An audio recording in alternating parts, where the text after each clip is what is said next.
Коомубузда арак ичкен адам 40 күнгө чейин намаз окубасын, мечитке жакындабасын, алкаш, арак ичтиңби бир жолдо болушуң керек. Же арак ичип до конца ушул жолдон кет, же намазыңды окуп до конца ушул жолдон бар деген адамдарда коомубузда туура эмес түшүнүктөр бар. Бул негизи суроо, мындайча айтканда арасаттагы суроо. Бул суроону бериш оңой, бирок жообун бериш андан кыйын. Адамдарга мисалы намаз алкаш адам 1-2 күндө мазчылыгы, мындайча айтканда кайфы тарагандан кийин намаз окусун деп жооп берилет.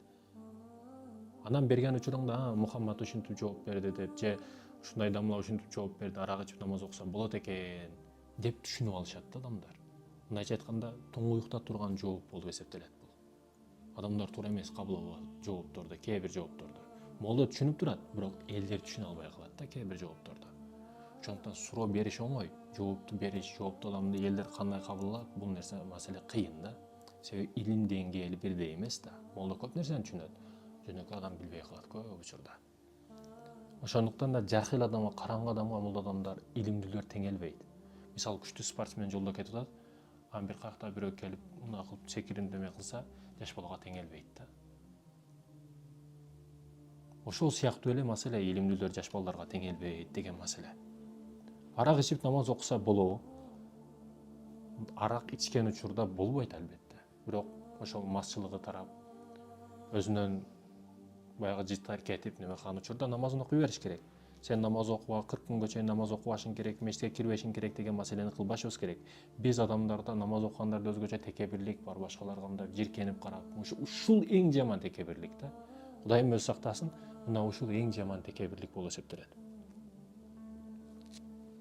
Кудайыма шүгүр. Текебир болбошубуз керек, урматтуу мекендештерим. Эртең Аллах Тааланын алдында кадыр бар. Бир врач бар, бир милиция бар, анан молдо бар. Аллах Тааланы кайсы бирин бейишке киргизет, аны биз билбейбиз. Көп бүгүн адамдар, ошо илимдүү адамдар дагы артисттерди жек көрүп, жаман көрөт. Балким ал бейишке кирип кетиши мүмкүн. Анын амалы бийигирээк болушу мүмкүн сиздикиден. Айтор тобо деген нерсе ар ким үчүн бүгүн эшиктери ачык. Арак маселесинде Хазирети Умар радиаллаху анху халифа болуп турган, мындайча айтканда президент болуп турган учурда Хазирети Умар жолдон баратса, бир адам мындай колтугунда арак көрүп калат. Арак тыюу салынган, арам кылынган, бирок баары ичип жүргөн адам бар экен да. Ошо көрүп калып, Умар радиаллаху анху өтө сүрдүү адам, дароо жазаны чыгарат. Өтө катуу жазалашы мүмкүн, тыюу салынган нерсени кылдың деп, мындайча контрабанда кылдың деп.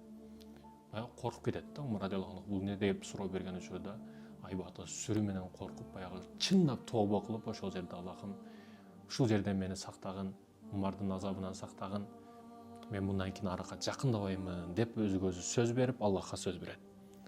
Бул арак эмес, бул сирке деп жооп берет. Баягы арак ичкен адам. Негизи маселе арак эле койнудагы, бирок сирке деп жооп берет. Умар радиаллаху анху келип мага көрсөтчү деп алган учурда баягы чындап сиркеге айланып калган болот да. Аллах Таала чын дилден тобосун ошол жерде кабыл кылып, баягы аракты сиркеге айландырып койгон болот. Мына тобо, чын дилден тобо кылсаңыз, ар бир учурда кеч эмес. Бүгүн тобонун эшиктери ачык экен, ар бир учурда кеч эмес. Бул мындай окуялар салафи салихиндердин учурунда дагы көптөгөн окуяларды мындайча айтсак болот да. Арактан кутулган, арактан тобо кылган адамдар, арактан кутулуп кеткендер өтө көп. Буга өзгөчө эрк керек, тобо керек, өкүнүч керек. Хазирети Умардын окуясы. Бир данышман улуу адамдардын бири, алымдардын бири жолдо баратса, бир алкаш тоюп ичип алган. Көчөлөрдө мынтип жатып калып көрүп калабыз го биз дагы. Кыйшайып кетип аткан болот. Ошондой адамдардын бирөөсүн жолдо жатканын көрүп, алкаш ооз сасып турат, оозунун тегереги көбүктөр агып жатат. Аллах Аллах деп атыптыр да. Баягы адам алым адамдын жанына келип, ооздорун мындай улуу сөздөр, мындай жаман ооздон чыкпасын деп ооздорун сүрүп, бакалашка башка бир ошол учурдагы көсө болобу, чыны болобу, ошондой нерселерди сууларды алып келип тазалап коет экен. Тазалап, жиркеничтүү, сасык, жаман ооздон Аллахтын улуу сөздөрү чыкпасын деген максатта тазалап кетет экен. Кечкурун барып түшүндө мындай өзгөчө үн жаңырат экен да. Сиз оозун тазалап койгон адамды биз жан дүйнөсүн тазалап койдук деген үн келет экен. Ойгонуп Багамдатка дааратын алып Багамдатка барса, кече ичип дүпүл мас алкаш, Аллах деп турган алкаш, оозун тазалап койгон алкаш мешітте намазда турат. Сүйүнүп, кубанып, өзгөчө бир таң калып, жакындап жаныга келип, сиз кече ичип жүргөн элеңиз эмне болду десе, сиздин түшүңүздө кирип айтылган үн мага дагы кирди дейт экен. Мен тобо кылдым дейт экен да. Айтайын дегеним, тобого кеч эмес. Сиз бүгүн жек көрүп, жаман көрүп жаткан адам эртең сизден дагы даражасы бийик адам болушу мүмкүн. Ошондуктан бирөөнү жиркенбеш керек, бирөөнү. Мен ушундай окуяга күбө болгом. Бир алкашты адам ордунда көрбөсөң, тур жогол деп алдынан айда берген. Кол алкаш келип, мынтип жакындап салам берген, бирок колундагы саламын да албай койгон. Анан ошол адамдын атасы түштөн кийин ичип келген. Өзү ичкен эмес эч атасы. Бирок Кудай көрсөтүп койду да. Баягы алкашты үстүнөн күлдү, кол берсе, колундагы албады, бирек тээп айда бергендиги үчүн атасын алкаш кылып койду. Дароо жооп келди. Мындай окуялар көп болот. Ошондуктан да эч бир адамдын үстүнөн күлбөшүбүз керек. Ал каала алкаш болсун, ал каала наркоман болсун, ал каала зынакор болсун, сен адам эмессиң, биз намазчылбыз, биз ибадатчылбыз, биз бейиштик, сен тозоксуң деген нерселерди кылбашыбыз керек. Кимдин акырет акыбети кандай болот, аны Аллахтан башка эч ким билбейт. Эч кайсы адам билбейт. Дагы бир окуя бар. 99 адамды өлтүргөн адам тууралуу. Мындайча айтканда азыркы тил менен киллер. Ошол адам ойлонуп, тобо кылып 99 адамды өлтүрүп койдум, эми акыретим эмне болот, акыбетим эмне болот деп ойлонуп, кайгырып, сыгылып, басса турса, отурса ошол нерсе кыйнай берет экен да. Мисалы, кээ бир адамдарда $100,000 акчасы бар, $1000 акча калса, $1000 акчам калды, кыжалат боло берет. Эми кандай кылам, кандай жашаймын деп. Бирок негизи $1000 менен да канча мешок күн келет да, жашап кете берет, бирок кыжалат боло берет. Ошол сыяктуу бул дагы тобо кылып, баягы иман нуру жүрөгүнө кирип, кыжалат болуп, сарсана болуп, ойлонуп, эмне кылам эми деп бир адамдын алдыга барат экен. Бир адам тоодо ибадатка өтө берилген адам экен, тынбай намаз окуйт экен да. Ибадатка берилген ибадатчыл адам. Ошого барып, мен 99 адамды өлтүрүп койдум, мен акыретим кандай болот эми, тобо кылсам тобому кабыл кылабы десе, баягы адам карап туруп, 99 адамды өлтүрөсүңбү? Сен акылың барбы? Сен негизи мусулмансыңбы? Деп тобоң кабыл болбойт деген учурда баягы адам кайгырып, ойлонуп отуруп, 99 адам өлтүрдүм, эми бул жакпай турат, 100 эле кылып коеюн деп ал адамды дагы өлтүрүп койду экен. Ошентип ал жерден кайгырып, сыгылып чыгып, баары иманы бар, жүрөккө хидаят нуру келди, ойлонуп, сыгылып, эмне кылам эми, кандай кылам деп жүрүп ойлонуп, адамдардан сураса, ушул айылда бир молдо бар, ал илимдүү адам. Мына айырмасын карасаңыз, ибадатчыл адам бар, анан илимдүү адам бар. Кээ бир адамдар бар, даватка чыгат, даваттан чыгып эле жүрө берет да ошол. Даваттан келбейт, бирок илим албайт. Дават кылып жүрө берет, бирок илим албайт да. Илим менен, мындайча айтканда, ибадаттын, даваттын айырмасын ушул жерден билип алсак болот.